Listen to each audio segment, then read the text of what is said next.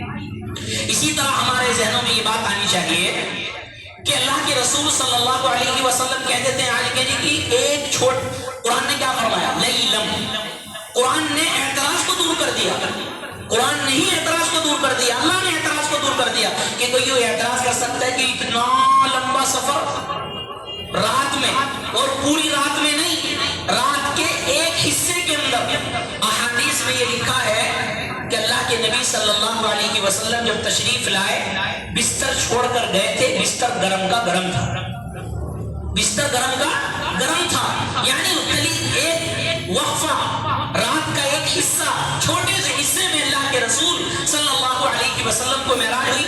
اور پہلے دور میں اس کو سمجھنا مشکل تھا، آج کے دور میں سمجھنا تو بہت آسان ہے، اس لیے کہ آج کل تو 5 دن کے سفر 2 گھنٹے میں طے ہو رہے ہیں، ہوائی جہاز کا سفر ہے، جہاں پر لوگ نہیں جا سکتے تھے آج وہاں بھی جا رہے ہیں، آج کل تو لوگ چاند پر جا رہے ہیں، گھنٹوں کا سفر منٹوں میں ہو رہا ہے۔ تو آج دنیا گھنٹوں کا سفر 1 منٹ میں کر رہی ہے، تو وہ خدا وحدہ لا شریک جو بادشاہوں کا بادشاہ ہے، خالق کائنات ہے، مالک کائنات ہے، اس کو ایک رات میں اللہ کے نبی کو وہ سفر کرا دے، اس میں کوئی تعجب کی بات نہیں ہے۔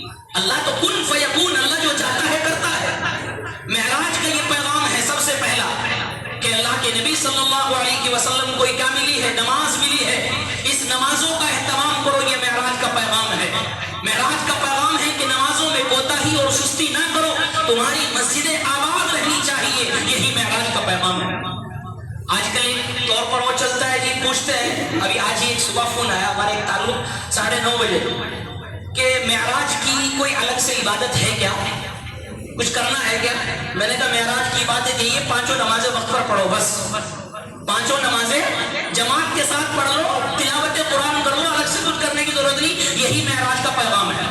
الگ سے کوئی عبادت نہیں، الگ سے کوئی ذکر و اذکار نہیں، الگ سے کوئی جگنے کی رات نہیں، الگ سے کوئی لائٹیں لگانے کی رات نہیں، الگ سے کوئی بجلیاں چمکانے کی رات نہیں ہے، یہ سمجھ گئے؟ کوئی عبادت منقول نہیں ہے اللہ کے نبی سے نہ صحابہ سے، عام عبادت ہے، نماز پڑھے، یہی معراج کا پیغام ہے۔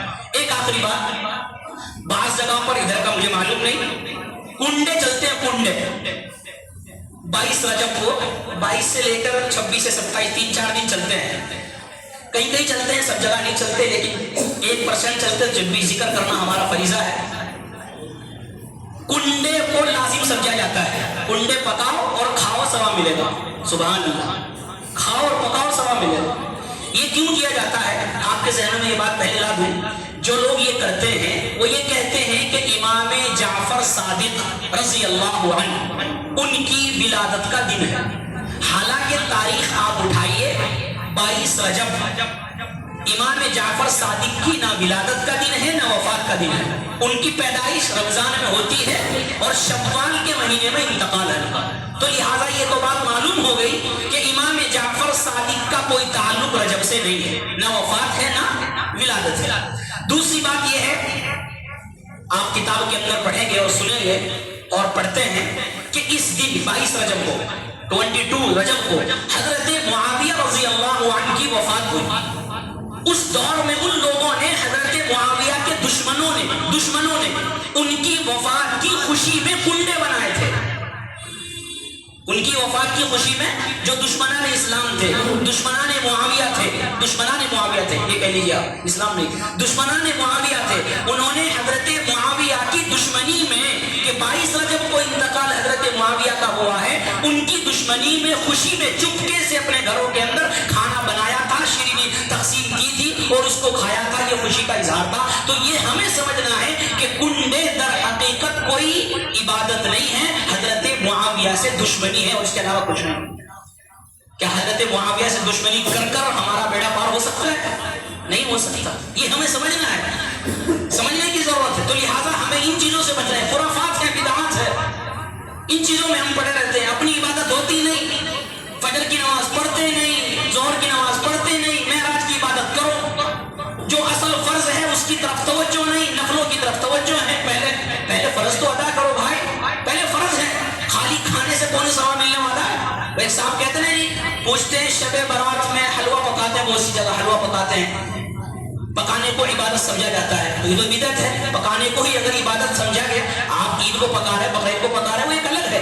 لیکن پکانے کو اگر عبادت سمجھا جا رہا ہے تو بدعت ہے. بہت سی جگہوں پہ شب برات کے موقع پر یا رجب کے موقع پر شیر بھی بنائی جاتی ہے، تقسیم کی جاتی ہے عبادت سمجھ کر. حالانکہ کوئی عبادت نہیں. کسی نے پوچھا کہ حلوہ کون سی کتاب میں ہے؟